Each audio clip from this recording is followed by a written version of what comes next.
So hey welcome to the channel study words and आज हम लोग करने वाले हैं एमसीक्यूज जो आते हैं हमारे 12 आई थिंक 12 एमसीक्यूज आते हैं। ठीक है, तो 1 मार्क्स भी बहुत ज़्यादा इंपॉर्टेंट है और ये एमसीक्यूज भी बहुत ज़्यादा इंपॉर्टेंट है। ये प्रीवियस ईयर एमसीक्यू हम लोग अभी करने वाले हैं। तो अगर आपने अभी तक पिछली वीडियोस नहीं देखी तो आप अभी जाके देख सकते हैं। एंड उसमें मैंने बहुत सारे क्वेश्चंस कवर किए हैं, डायग्रामेटिक क्वेश्चंस और short answers, long answers. And अभी हम लोग करने वाले हैं एमसीक्यूज। तो लेट्स स्टार्ट। क्वेश्चंस आपके स्क्रीन पे होगा, मैं यहां से पढ़ रहा हूं।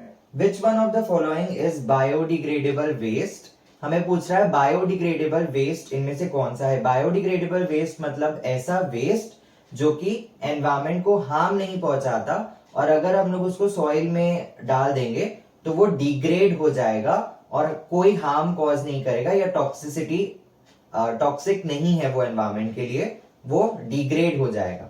ठीक है, तो चार ऑप्शन यहाँ पे हम लोग को दिया हुआ है। तो इसमें से मेटल कैंस तो ऑब्वियसली वो टॉक्सिक है, उसको डिग्रेड होने में काफी ज्यादा टाइम लगेगा। ठीक है, ई वेस्ट इज वेरी टॉक्सिक। ठीक है, प्लास्टिक तो बहुत ही ज्यादा हार्मफुल है। नेक्स्ट है फ्लावर्स, ऑब्वियस है वो ऑब्वियसली इजीली डिग्रेड हो जाएगा, तो हमारा आंसर है फ्लावर्स। ठीक है, क्वेश्चन बोल रहा है द हार्ट साउंड डप इज प्रोड्यूस्ड व्हेन। ठीक है, तो हार्ट का साउंड होता है लब और डप। ठीक है, हार्ट का साउंड होता है लब और डप। तो इसमें पूछ रहा है हम लोग को डप जो साउंड है वो कब आता है। ठीक है, तो ये दोनों साउंड्स प्रोड्यूस होते हैं by the closure of the valves. ठीक है, मैंने बताया था, अगर आपने पिछली वीडियो नहीं देखी है तो उसमें मैंने बताया था कि हार्ट में जो है वो वेल्व्स प्रेजेंट होते हैं, दैट इज एट्रियोवेंट्रिकुलर वेल्व्स और द सेमीलूनर वेल्व्स। ठीक है, तो ये दोनों वेल्व्स ही जब क्लोज होती हैं तब ये साउंड प्रोड्यूस होता है। अभी हम लोग को यहाँ पे पूछ रहा है कि डप जो साउंड है वो कब प्रोड्यूस होगा। तो हम लोग जानते हैं, मैं यहाँ पे रफ में ऐसी बना रहा हूं कि ये सपोज ये ऑरिकल है दोनों और ये दोनों हमारे वेंट्रिकल्स हैं और इनके बीच में ये वेल्व्स हैं। ठीक है, ये वेल्व्स हैं, ये हमारे दोनों ऑरिकल्स हैं और ये दोनों हमारे वेंट्रिकल्स हैं। ठीक है, और ये जो है ये दोनों जो है वो वेल्व्स हैं।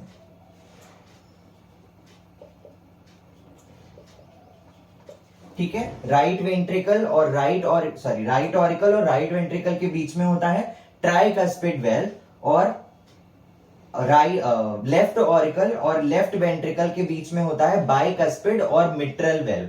ठीक है, तो ये दोनों वेल्व्स है, इनको हम लोग एट्रियोवेंट्रिकुलर वेल्व्स भी बोलते हैं। ट्राइकस्पिड वेल्व और बाइकस्पिड वेल्व दोनों ही एट्रियोवेंट्रिकुलर वेल्व्स हैं। एट्रियोवेंट्रिकुलर वेल्व्स हम लोग इसलिए बोलते हैं क्योंकि ये एट्रियम या ऑरिकल्स और वेंट्रिकल के बीच में पाए जाते हैं। ठीक है, तो ये वेल्व्स जब क्लोज होंगे, ठीक है, ब्लड फ्लो कैसा होता है, ऑरिकल से वेंट्रिकल, ऑरिकल से वेंट्रिकल। ठीक है, ऑरिकल से वेंट्रिकल जो है वो ब्लड फ्लो होता है, ये ब्लड फ्लो। तो जब ऑरिकल से ब्लड वेंट्रिकल्स में फ्लो हो रहा है तब जो है वो ट्राइकस्पिड वेल्व और बाइकस्पिड वेल्व खुल जाते हैं। एंड जैसे ही ब्लड जो है वो वेंट्रिकल में आ जाता है तब वो क्लोज हो जाते हैं और उसी टाइम जब वो क्लोज होते हैं तब साउंड आता है डप। ठीक है, तब साउंड आता है डप। तो डप साउंड कब आता है, the first heard sound is produced by the closure of the atrioventricular valves और द एवी वेल्व्स। ठीक है, अब सेकेंड साउंड कब आता है, सेकेंड साउंड है हमारा लब। लब साउंड कब आता है, जब वेंट्रिकल से सेमीलूनर वेल्व्स में जाता है। अब सेमीलूनर वेल्व्स कौन से हैं, राइट वेंट्रिकल से हमारा जाता है और लेफ्ट वेंट्रिकल से जाता है। ठीक है, लेफ्ट वेंट्रिकल से कहां जाता है, लेफ्ट वेंट्रिकल से जाता है अयोटा में।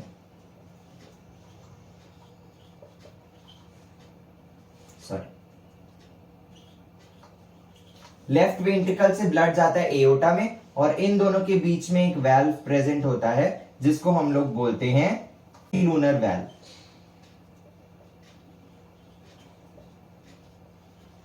ठीक है, और यहां से यानी राइट वेंट्रिकल से कहां जाएगा ब्लड, राइट वेंट्रिकल से जाता है आर्टरी में। अब राइट वेंट्रिकल से जाता है पल्मोनरी आर्टरी में। अब पल्मोनरी आर्टरी और राइट वेंट्रिकल के बीच में भी एक वाल्व प्रेजेंट होता है जिसको हम लोग बोलते हैं पल्मोनरी वाल्व बोलते हैं, ठीक है।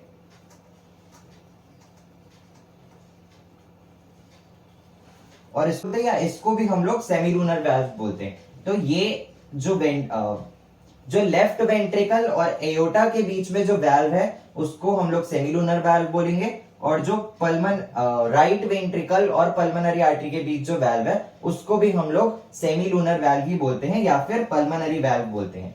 तो ठीक है, तो मुझे लगा वीडियो में थोड़ा कंफ्यूजन हो रहा है। तो हमारा जो लेफ्ट वेंट्रिकल होता है उससे हमारा ब्लड फ्लो होता है टू द एयोटा, ठीक है, हमारा ब्लड फ्लो होता है टू द एयोटा। और हमारा जो राइट वेंट्रिकल होता है उससे ब्लड फ्लो होता है पल्मोनरी आर्टरी में।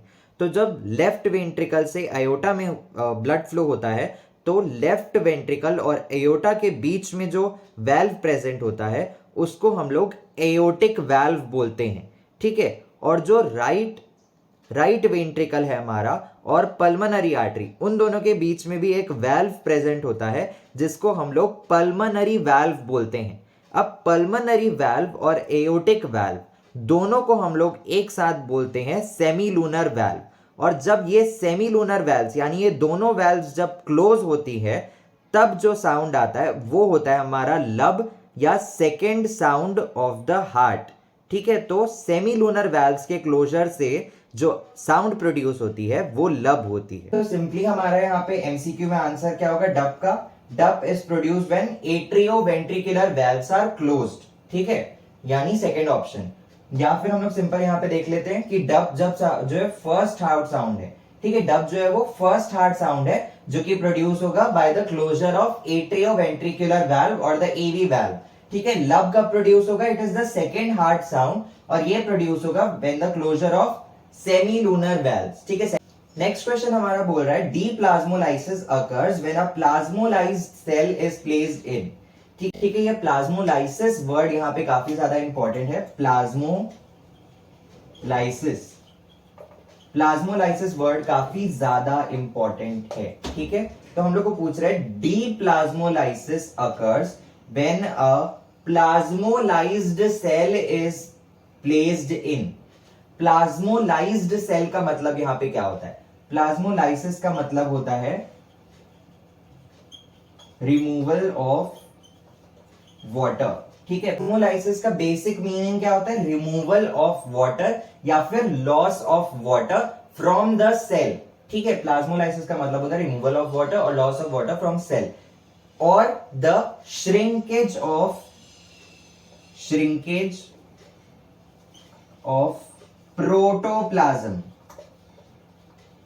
ठीक है। प्लाज्मोलाइसिस को हम लोग और क्या बोल सकते हैं? Shrinkage of protoplasm. Shrinkage of protoplasm. Protoplasm क्या होता है? हमारा ये सेल जो है, ठीक है, इसमें होता है प्लांट सेल की यहाँ पे बात हो रही है, तो हमारे पास क्या होता है? Cell membrane then cell wall, ठीक है। और ये वाला जो पोर्शन है यहाँ पे रहता है हमारा साइटोप्लाज्म, और भी बाकी जो ऑर्गेनेलीज रहते हैं जैसे कि क्लोरोप्लास्ट और माइटोकॉन्ड्रिया, ठीक है, ये सारे। तो साइटोप्लाज्म और जो सेल कंटेंट्स है या फिर सेल ऑर्गेनेलीज है, ठीक है। तो प्रोटोप्लाज्म क्या होता है? साइटोप्लाज्म प्लस सेल ऑर्गेनेलीज या फिर सेल कंटेंट्स। तो साइटोप्लाज्म और सेल ऑर्गेनेलीज को मिला के एक टर्म बनता है, उसको हम लोग प्रोटोप्लाज्म बोलते हैं। तो श्रिंकेज ऑफ प्रोटोप्लाज्म यानी ये वाला जो पोर्शन है वो श्रिंक हो जाएगा, ठीक है, उसको हम लोग प्लाज्मोलाइसिस बोलते हैं। अब ये पूछ रहा है कि डीप्लाज्मोलाइसिस कैसे होगा एक प्लाज्मोलाइज्ड सेल का, यानी एक ऐसा सेल जो श्रिंक हो चुका है उसको हम लोग वापस उसके नॉर्मल शेप में या नॉर्मल साइज में कैसे लेके आएंगे, ठीक है।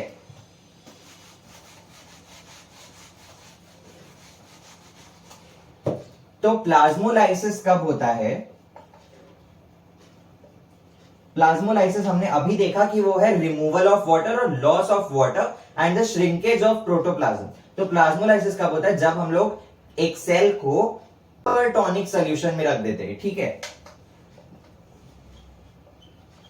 occurs when plasmolysis occurs when cell और या फिर कोई भी प्लांट सेल या लिविंग सेल कोई भी है, उसको अगर हम लोग रखते हैं, occurs when cell is placed in hypertonic solution, hypertonic solution, ठीक है, ये सॉल्यूशन है, ठीक है। Occurs when the cell is placed in hypertonic solution. Hypertonic solution का मतलब क्या होता है, ठीक है, पहले मैं आपको बता देता हूं, वाटर का मूवमेंट, यहाँ पे ऑस्मोसिस वर्ड भी यूज होगा, ऑस्मोसिस टर्म भी यूज होगा। ये काफी छोटा सा क्वेश्चन है, लेकिन इसमें जो भी कंसेप्ट्स कवर हो रहे हैं वो मैं आपको बता दे रहा हूं, ताकि आपका एक बार रिवीजन भी हो जाएगा। और ये छोटा सा एमसीक्यू भले ही है, आपको याद भी होगा, पर इसमें जो कंसेप्ट्स यूज होते हैं वो बहुत ज्यादा इंपॉर्टेंट है, और वो सिर्फ इस एमसीक्यू में नहीं, आगे भी आपके क्वेश्चंस में काम आएंगे। तो इसमें ऑस्मोसिस वर्ड भी काम आएगा, ठीक है। ऑस्मोसिस क्या होता है, the movement of water molecules, ठीक है, movement of water molecules from higher concentration to lower concentration, ठीक है। ऑस्मोसिस क्या होता है, osmosis movement of water molecules, यहां पे बहुत ज्यादा इंपॉर्टेंट है, कोई भी मॉलिक्यूल्स नहीं, सिर्फ water molecules, water molecules, movement of water molecules from higher concentration, ये कंसेंट्रेशन है, higher concentration to lower concentration, ठीक है। Movement of water molecules from higher concentration to lower concentration. अब ऑस्मोसिस से ही एक सिमिलर वर्ड आता है, डिफ्यूजन, ठीक है। ऑस्मोसिस का ही सेम, उसका मीनिंग जो है वो थोड़ा थोड़ा सेम है, डिफ्यूजन, ठीक है। डिफ्यूजन क्या होता है, movement of any molecules from higher concentration to lower concentration, ठीक है, कोई भी मॉलिक्यूल्स, उसमें वाटर मॉलिक्यूल्स भी आ सकता है, ठीक है। डिफ्यूजन क्या होता है, एक मिनट, ये वाला मैं अभी मिटा रहा हूं, ठीक है, ये ऑस्मोसिस हो गया। डिफ्यूजन क्या होता है, डिफ्यूजन है movement of any molecules from higher concentration to lower concentration, ठीक है। डिफ्यूजन क्या होता है, movement of any molecules from higher concentration to lower concentration. वहीं ऑस्मोसिस क्या होता है, it is the movement of only water molecules from higher concentration to lower concentration. So osmosis जो है वो डिफ्यूजन का ही एक टाइप है, ठीक है। वाटर मॉलिक्यूल्स के लिए हमने स्पेशली एक टर्म दे दिया उसको, ऑस्मोसिस।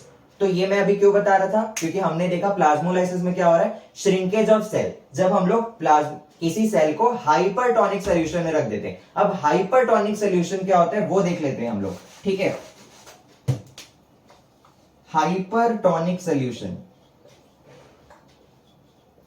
तो मैंने अभी बताया कि वाटर मॉलिक्यूल जो है वो हायर कंसेंट्रेशन से लोअर कंसेंट्रेशन में फ्लो करते हैं, ठीक है।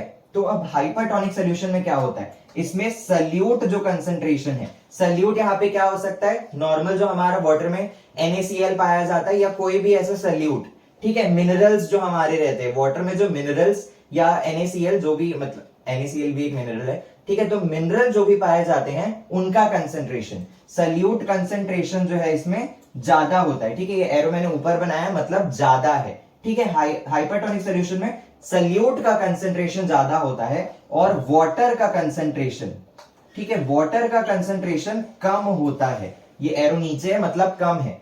हाइपरटोनिक सॉल्यूशन में सल्यूट कंसेंट्रेशन, सल्यूट भी मैं यहां पे बता देता हूं, सल्यूट का मतलब होता है मिनरल्स ऑफ वाटर, ठीक है। मिनरल्स ऑफ वाटर, जो भी मिनरल्स पाए जाते हैं वाटर में उनको हम लोग सल्यूट कंसेंट्रेशन बोलते हैं, ठीक है। तो हाइपरटोनिक सॉल्यूशन में सल्यूट कंसेंट्रेशन जो है वो ज्यादा होता है, वाटर कंसेंट्रेशन जो है वो कम होता है, ठीक है। और वहीं अगर मैं सेल की बात करूं तो इस सेल में क्या होगा, वाटर कंसेंट्रेशन ज्यादा है, वाटर कंसेंट्रेशन ज्यादा है, क्यों, क्योंकि साइटोप्लाज्म है हमारे पास, ठीक है। साइटोप्लाज्म, और प्लांट सेल में एक और क्या चीज रहता है, वैक्यूल, जो कि एक जेली लाइक सब्सटेंस है, ठीक है, वाटर लाइक सब्सटेंस है।